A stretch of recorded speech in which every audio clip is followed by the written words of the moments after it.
welcome to tonight's episode of Beyond Focus TV. I'm Lydia Patel, and as always, I have a very special guest for you, Chef Kemar Johnson, Executive Chef at Angela's. He'll be with us for the next 30 minutes, so stay with us. You're watching Beyond Focus TV. Beyond Focus TV allows you to discuss contemporary topics affecting the Caribbean people on both a national and local level.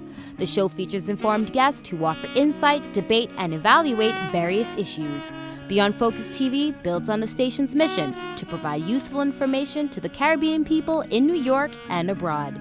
Beyond Focus TV, where our viewing audience can get educated, informed, and empowered.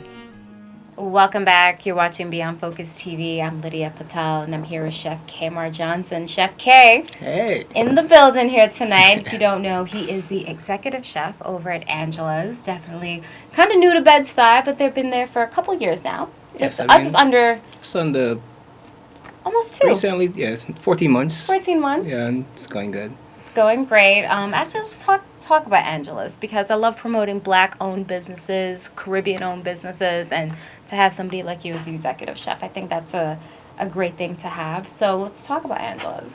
Yes, Angela's is a really creative and nice lady.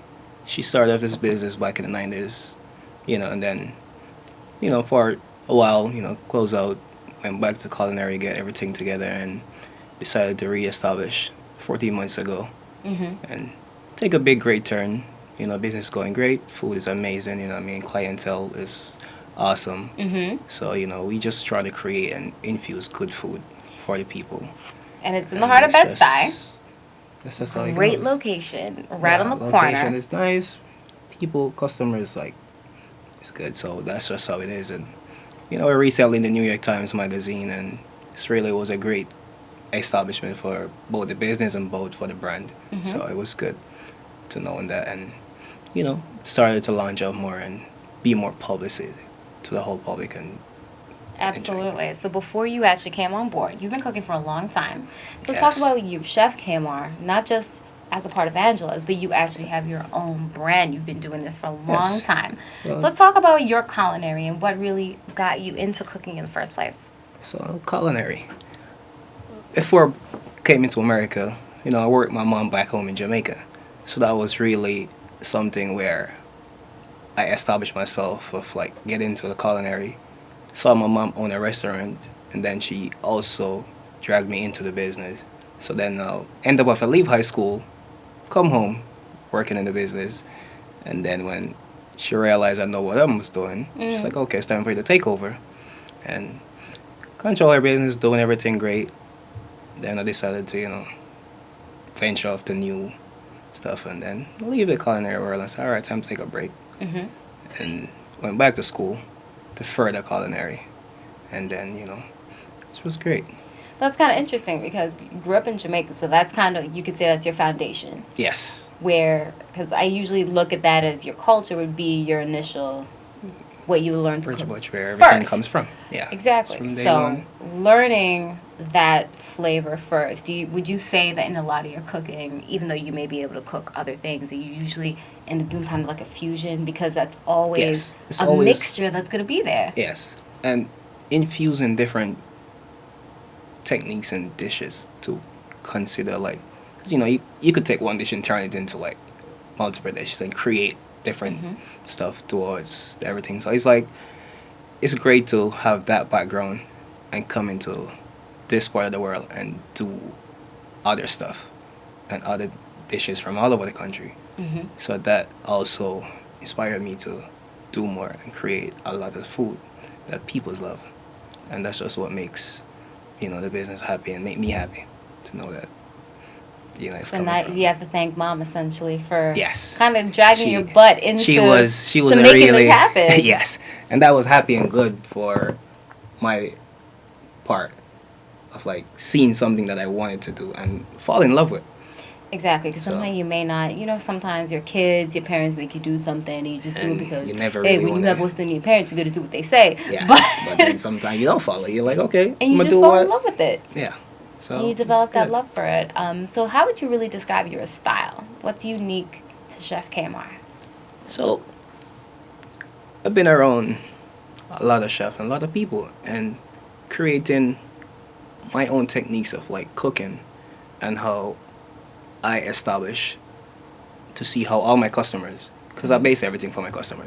So as long as I get my customer base happy, and it makes me more happy to see that way things are good and everyone's happy. So that way, I trying to do stuff different from other, chefs and people. So you establish yourself more and create a lot of ways for food, developing good food. So do you remember what was your very first dish you cook way back? And looking back at that, how Well, did it turn out? now it turns out great. So the first off, I mean, my mom used to love to hit me to make a mistake. So my first dish where I can remember, like, okay, in Jamaica, you do a lot of different dishes. So it's like, yeah, we cook some oxtail, some curry goat, some curry chicken. So like, doing that, my first exactly, I leave out the ingredients Right. from my dish, which was a curry goat. And then she was Did it like, alter no. it? Did it really alter it? Yes. It's like, no, something is off. Because after you taste it, you get to you know that, it wasn't right. And then while going over and doing over and over again, and then when you finally get it, it was so excited. So it's Right. like, from there now, everything just take off. We're looking into like all the different stuff that combine. It makes a very unique way to keep your dish composed with the base and quality and stuff. So And not only that, but it's really about trial and error. yes, Because I could see a new always a recipe, mistake. find it online, it looks great, follow a YouTube tutorial on how to Yeah. do it, and go to do it, and it may not come Still out just not right. You comes still out. have to, all right, next time I'm going to use a little less of this, Yes, or a little more of that. And I it's think all that's about the balance, the finding texture. that right balance. Yes, So, sometimes it's hard, but you just have to know exactly when you get in it and know, okay, well, I'm trying to do this. I'm gonna make sure it comes out the way I want it to. Because if it doesn't, I mean, come on, it's gonna go in the garbage. Because that's just the love we have for food. We ain't gonna give someone something to eat that we're not gonna eat. and speaking of eating the food, do you eat a lot of your own food? Because I've read a lot of places that a lot of cooks and chefs don't eat their own food. I love my What's the food. myth about that? Submit you eat your own food, but then again, cooking all that food over and over every day, sometimes you get tired of it. But then the next thing, I mean, when you love your food, you're always going to eat your own food, and that's just the thing with me. Anything I cook, I'm in love with it, so I'm gonna eat it. And everyone say I'm such a skinny guy, I don't eat. But the funny thing, I I eat was all my looking food. at that. I'm like, do you eat your food? Trust me, something that I do mostly. I mean, I would go to a restaurant and go to eat, but at the end of the day, to me, sometimes whatever I prepare, it's always, I know exactly what's there and what it is, so It's true. it's always gonna be perfect to my perfections that I know what I'm looking for. So what do you enjoy best about cooking? I enjoy best. So basically, when I'm cooking, and after preparing a dish, basically, and then when it hits the table, and I get a reaction out of a customer, that's where I get my high from. I don't smoke, but that's my high. That's where my love is. So that's when I get my You joy. scored. Yes. And that's a real joy right there. Yes. Well, hold that thought. We'll take a quick break. We'll be right back. You're watching Beyond Focus TV. Stay with us.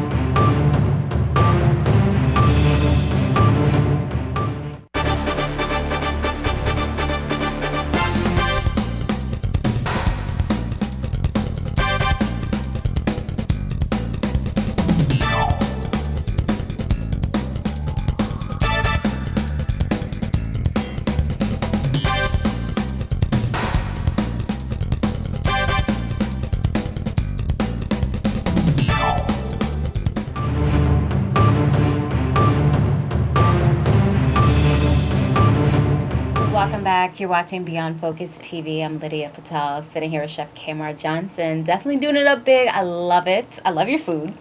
We've actually Thank you. had the opportunity to eat your food on many occasions. Yes. And I have to say, everything from appetizers to main dishes, you've definitely mastered it from what I could see so far. And I've actually noticed that they've bought you in to sometimes revamp menus. Yes. So let's talk about that, because that lets you kind of get your creative aspect. Sometimes a restaurant is looking to freshen up things a little bit. So when they bring So, somebody like you on board, so it's just how does the about creative juices get flowing? it's just about going over all these menus and trying to infuse what your customers are, because it's based about your customers. So looking over what brought them in and what they're seeing like. So you always have to think about basically everything that goes in your dish and the component. So we trying to create a different flavor for the seasons most of the time. So it's like based on the season, on the time, you also have to look at the criteria of what everyone's gonna eat that time of the year, that time of the season. So we're trying to go over the ingredients, the different like component for whatever everything is gonna be. So in that way, we also trying to make sure like each place is a different, because a lot of restaurants it's different foods, different texture, it's a different environment. So you always it's a great study to sit down and write recipes. It's a hard work, but it takes a lot, and if you're into it, you're always gonna make it happen. So that's why always it's good to create new recipes, new menus, and that's a good look for a lot of places that we're trying to go into. So from that's- your professional experience, let's say a new restaurant opens up and a lot of people want to have such an extensive menu, and then you go and a lot of the stuff's not even available on a day-to-day basis. So a lot of times there might be a core 5 to 7 items that people always will be going to. Yes, and that's the thing. It's about in that way now. It's about basically having everything on board, because sometimes your chef might be creating and do a lot of stuff for you, but it's all about the background also with a lot of the owners and it's in the business, because you might push for a lot of stuff, and then again, if you don't have the tools to do it or make it happen, that's where stuff sometimes falls back with people getting upset, because you can walk into them like, oh, I'm sorry, but we doesn't have this on the menu today. Then you look at you, they're like, wow, that's exactly what we come for. So that's always a turn off It that we doesn't definitely try is. to make happen. So you always have to think about the consistency, and that's just basically what it comes down to in the industry for that part of it. So let's talk about flavor, because flavor is so important. A lot of Yes. people want to achieve the flavor, but without Flavor. making things overbearing, without making it too salty, you want pepper, but you don't So, want it to be overly Salty. spicy. You don't want to be like. So this is where I don't share a lot of my ingredients, but this is where a lot of stuff comes in with flavor and balance. You have to know what would not overpower the dishes. So sometimes there's like a body to most of your dishes. So you have that creative blend. You bring everything out of it. So then when you add whatever spice and component to it, there's gonna be a balance. I mean, some people will follow exactly what the ingredients call for, but when you know exactly what you're doing and you're in the business for too long, then again, you don't follow a lot of those stuff. So it's about doing it over and over. You gain that composure of the balance and flavor in most of the dishes, so it doesn't overpower. Because sometimes you might think it's okay and you put just a little bit much certain things, and it doesn't come out the way you expected it to be. So that's also always something you have to remember. Put the passion and love in every dish you're gonna do, based on the criteria of whatever you're trying to infuse. So that way, all the balance is also gonna be perfect.